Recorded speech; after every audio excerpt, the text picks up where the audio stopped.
പൊതുവേ എനിക്ക് പൂച്ചകളൊക്കെ അത്യാവശ്യം ഇഷ്ടമുള്ള കൂട്ടത്തിലായതുകൊണ്ട് എവിടെ പൂച്ചനെ കണ്ടാലും ഞാൻ വെറുതെ വിടാറില്ല. അപ്പൊ അതുകൊണ്ട് ഇന്നത്തെ video A day in my Katz ലൈഫാണ്.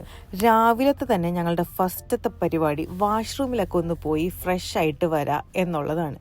അങ്ങനെ വെറുതെ വാഷ്റൂമിൽ പോവല് മാത്രമല്ല കേട്ടോ, വാഷ്റൂമിൽ പോയി വാഷ്റൂം ക്ലീനും കൂടെ ചെയ്തിട്ടേ ആള് പോരുള്ളൂ. അങ്ങനെ വാഷ്റൂം പരിപാടികളൊക്കെ കഴിഞ്ഞ് ഞങ്ങൾ ഇന്നൊന്ന് പുറത്തു പോകാനുള്ള പ്ലാനിലാണ്.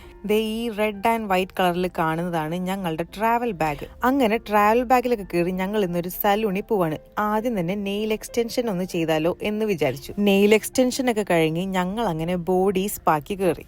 ഈ ബോഡി സ്പാ ഒന്നും ഞങ്ങൾക്ക് അത്ര ഇഷ്ടമല്ല, എന്നാലും ചെയ്യാതിരിക്കാൻ വേറെ ഒരു വഴിയില്ല. ബോഡി സ്പായുടെ ഇടയിൽ കൂടെ ഐലാഷസ് എക്സ്റ്റൻഷനും അവർ ഞങ്ങളെ കൊണ്ട് ചെയ്യിപ്പിച്ചു. ഐലാഷസ് എക്സ്റ്റൻഷൻ കഴിഞ്ഞപ്പോഴേ അടുത്തത് വരുന്നു ഷവർ ജെൽ ഇട്ടുള്ളൊരു ബോഡി മസാജ്. ഇതിൻ്റെയൊക്കെ ഇടയിൽ ഞങ്ങളൊന്ന് ചാടിപ്പോകാൻ ശ്രമിച്ചെങ്കിലും പക്ഷെ ശ്രമം ജസ്റ്റായിട്ടൊന്ന് പരാജയപ്പെട്ടുപോയി. അങ്ങനെ എല്ലാം കഴിഞ്ഞല്ലോ എന്ന് വിചാരിച്ച് സമാധാനിച്ചിരുന്നപ്പോഴാണ് ദേ വരുന്നത് അടുത്തത് ഹെയർ ബ്ലോ ഡ്രൈ. അങ്ങനെ ഹെയർ ബ്ലോ ഡ്രൈയും കഴിഞ്ഞ് ഞങ്ങൾ നേരെ പോയത് ഓഫീസിലേക്ക്. അങ്ങനെ ഓഫീസിലത്തെ കാര്യങ്ങളൊക്കെ നല്ലോണം കറക്റ്റായിട്ടല്ലേ നടക്കണത് എന്നൊക്കെ ഒന്ന് ക്ലിയർ ആക്കി ഞങ്ങൾ അല്പം റെസ്റ്റ് എടുക്കാൻ തീരുമാനിച്ചു. ആരൊക്കെ എത്രയൊക്കെ തിരക്കിലാണെങ്കിലും റെസ്റ്റ് എടുക്കുന്ന സമയത്ത് ഞങ്ങൾ ആരെങ്കിലും ഡിസ്റ്റർബ് ചെയ്യണത് ഞങ്ങൾക്ക് ഇഷ്ടമല്ല.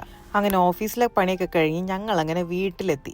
എന്നിട്ട് കുറച്ച് ഫോട്ടോഷൂട്ടൊക്കെ കഴിഞ്ഞ് ഇനി ഉറങ്ങാനുള്ള പ്ലാനിലാണ്. ഇനിയും ഉറങ്ങാണ്ടിരുന്നു കഴിഞ്ഞാൽ വീണ്ടും അടുത്ത സലൂണിലേക്ക് പിടിച്ചുകൊണ്ടുപോകുമോ എന്ന് പേടിച്ചിട്ട് ഒരു കണ്ണ് തുറന്നു വെച്ചിട്ടാണ് ആൾ ഉറങ്ങുന്നത്.